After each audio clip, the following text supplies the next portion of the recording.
Okay, how's it going there? We're gonna try to get started first with this first Josh Brown. That's Joshua Brown update. Got another update here. Said the second of three suspects wanted in connection with the murder of witness in last month's high-profile trial uh, of the Botham Jean that was murdered in Dallas. Michael Mitchell was captured in Marksville, Louisiana, by U.S. Marshals, Dallas police said. Arrest warrants were issued earlier for three suspects in the slaying of Josh Brown, 28 years old, who tearfully testified at Geiger's trial for a wrong apartment killing of Botham Jean. Brown, a former neighbor of Jean, was gunned down on Friday night in what police described as a botched drug deal. Yeah, right. As you know, there's been speculation and rumors that have been shared by community leaders claiming that Brown's death was related to Amber Geiger trial, and somehow the police department was responsible, and so the police assistant chief is going to try to say, well, that wasn't the case. The brother was murdered because he was dealing drugs. That's mighty convenient. That's real convenient. It's like that's one of those convenient excuses that the police department always comes up with, and it's like, oh yeah, well, I thought he had a gun. Guy got a phone in his hand. I thought it was a gun. Guys, he could be holding a T-bone steak. I thought he had a gun. He fit the description of the perpetrator.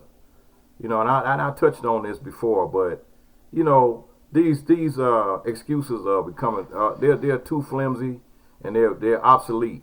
These excuses are no longer acceptable.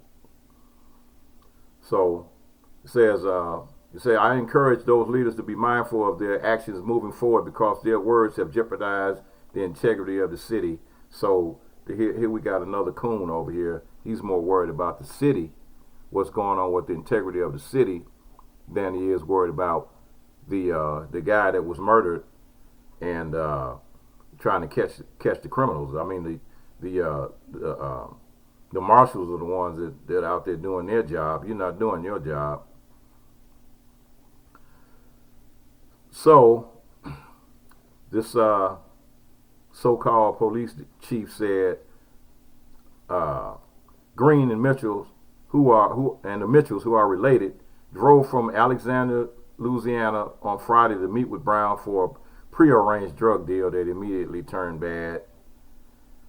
Moore said Jacarius Mitchell allegedly told detectives how the deadly drug deal went down about 10:30 on Friday at a parking lot in some apartments on the same street that Botham Jean lived, but about a few miles down, but it was the same street.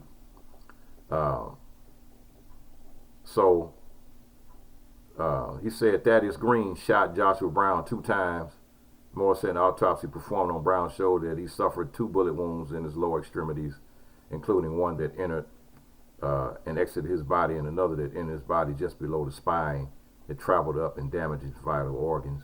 He said after the shooting, according to Jacarius Mitchell, Green took Brown's gun and backpack, and all three sped away from the scene in what witnesses described as a silver 4-door sedan. Michael Mitchell was the driver. He dropped Thaddeus Green off at an unknown location, and then he took Jacarius Mitchell to the hospital. So that means there's a possibility that Thaddeus Green is still in Dallas. They haven't found him yet. So, the first guy, the guy that got shot, they dropped him off at the hospital, and he ended up snitching on everybody. So, first 48, he first 48'd them out. The first snitch he ate. It's the first 8 people that's gonna snitch. It's the first snitch he ate. Here we go with a woman who fatally shot her neighbor who sprayed her with dog repellent. Taquana Washington, a 34-year-old woman from Florida, has been arrested on several charges, including murder, after she allegedly shot and killed her neighbor who sprayed her with dog repellent out of anger when she refused to put on clothes or close the blinds when she stood naked in front of her window. She was in front of her own house, in her own house. Washington is reportedly facing charges of second-degree murder and possession of a firearm by a convicted felon. According to a police report, Washington had been involved in an ongoing feud with her neighbors, one of which confronted her for being fully nude with her window and blinds open in November. When Washington refused to close the blinds or cover herself up, even though there were children playing in an open field near her window, the unidentified victim sprayed dog repellent at her through the window screen. To fight back, Washington pulled out a gun and fired 2 shots through the window, hitting her neighbor once in the back, and she died at the scene. Washington apparently called 911 after the shooting and told police what happened. The gun used at the scene was never recovered. Washington was then questioned but released pending further investigation. It has yet been reported what led to Washington's recent arrest 2 years after the incident. She is being held in jail without bond. So this happened a couple of years ago, and she's finally getting arrested for that. Here we go. This is my feel-good story. Atlanta man becomes one of Georgia's first black male teacher of the year. Jonathan Hines, a teacher at Barack Obama Elementary School in Atlanta, has been recognized as Georgia's pre-K teacher of the year. He is the first black man to ever receive the award and hopes to continue inspiring his young students. Now I have the opportunity to inspire other males in early childhood, and that's definitely one of my biggest goals. I know how hard it is to be a teacher. The love and passion that you have to come in the classroom every single day is definitely a calling, and that's my calling. Hines has always been very passionate about teaching. He believes it's important that a child would first love learning, which he does unconventionally and energetically through dancing and singing, because I like when a child is engaged, the more they will learn, he explained. When I was in school, I didn't really enjoy the story, or the story was boring. Pre-K is the first year a child will experience school, so I want their encounter to be loving, nurturing encounter, and also want them to have fun and still be a child. One of the most rewarding parts of this job is seeing the little students learn. Hines currently teaches 22 students that he treats like his own children.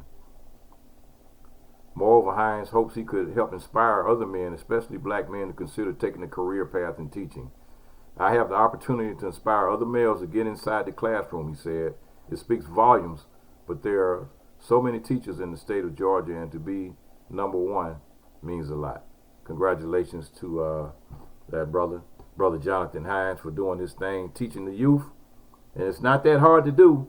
I mean, all you got to do is, when you're at home with your kids, get some of those little kid books, read to your kids, read to them, and turn the pages slowly and let them visualize the words.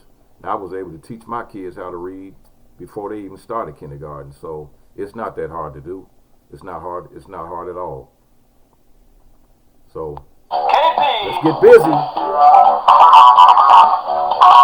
Teach them babies. Time to teach the kids. Raise them up.